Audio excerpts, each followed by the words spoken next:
Ang mensahe tungkol sa Babylonia. Ika-21 kabanata. Ang mensaheng ito ay tungkol sa Babylonia.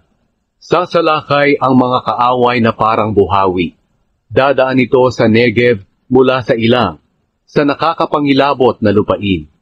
Nakita ko ang isang kakilakilabot na pangitain tungkol sa kataksilan at kapahamakan.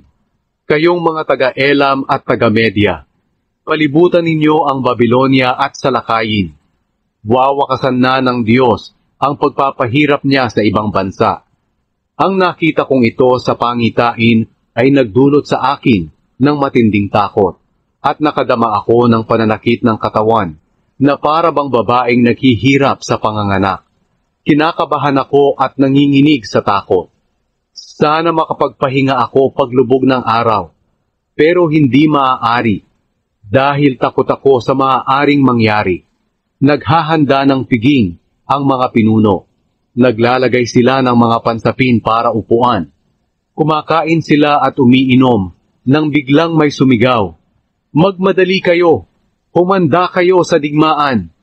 Sinabi sa akin ng Panginoon, "Maglagay ka ng tagapagbantay sa lungsod na magbabalita ng makikita niya. Kinakailangang magbantay siya ng mabuti at ipaalam agad kapag nakakita siya ng mga karwahe na hila-hila ng 2 kabayo at mga sundalo na nakasakay sa mga asno at mga kamelyo." Sumigaw ang bantay, "Ginoo, araw-gabi nagbabantay po ako sa tore, at ngayon, tingnan nyo, may dumarating na mga karwahe na hila-hila ng 2 kabayo." At sinabi pa ng bantay, "Nawasak na ang Babylonia. Ang lahat ng imahe ng kanyang mga Diyos-Diyosan ay nagbagsakan sa lupa at nawasak lahat." Pagkatapos sinabi ko, "Mga kapwa kong mga Israelita, na parang mga trigong ginigiik, sinasabi ko sa inyo ang mga bagay na aking napakinggan sa Panginoong makapangyarihan, ang Diyos ng Israel." Ang mensahe tungkol sa Edom. Ang mensaheng ito ay tungkol sa Edom.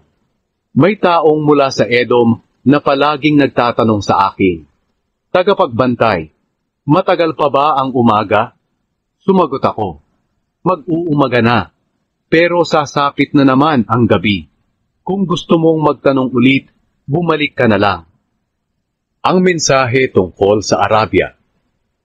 Ang mensaheng ito ay tungkol sa Arabia. Kayong mga mamamayan ng Dedan, na pulupulutong na naglalakbay at nagkakampo sa mga ilang ng Arabia, bigyan ninyo ng tubig ang mga nauuhaw. Kayong mga nakatira sa Tema, bigyan ninyo ng pagkain ang mga taong nagsitakas mula sa kani-kanilang mga lugar. Tumakas sila mula sa mahigpit na labanan at hinahabol sila ng kanilang mga kaaway na may mga espada at mga pana. Sinabi ng Panginoon sa akin, "Sa loob ng 1 taon, magwawakas ang kapangyarihan ng Kedar. Kakaunti ang matitira sa matatapang niyang sundalo na gumagamit ng pana." Mangyayari nga ito dahil sinabi ng Panginoon, ang Diyos ng Israel.